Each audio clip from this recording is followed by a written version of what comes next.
How to update all apps on Android. Hey everybody, welcome back to our official help desk. In today's video, I'm going to show you how you can auto update all of your apps and your Android device. So without any further ado, let us jump right into the process. Head over to your Play Store app from your device. Then you will see this page. Now tap onto your initial icon on your top right. Tap on Manage Apps and Device.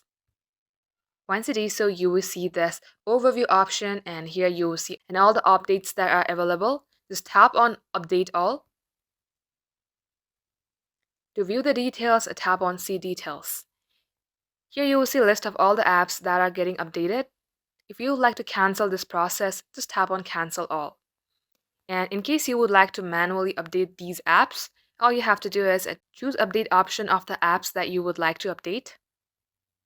And once this uploading is completed, you will be good to go. So that is all for today's tutorial. If you would like to see more videos on this topic, then do comment down below and we will get back to you soon with more tutorials like this. In the meantime, what you can do is like this video and subscribe to our channel. Also, don't forget to hit the notification bell to never miss an update from us. Lastly, thank you very much for watching the video till the very end. We will catch you up in our next upload.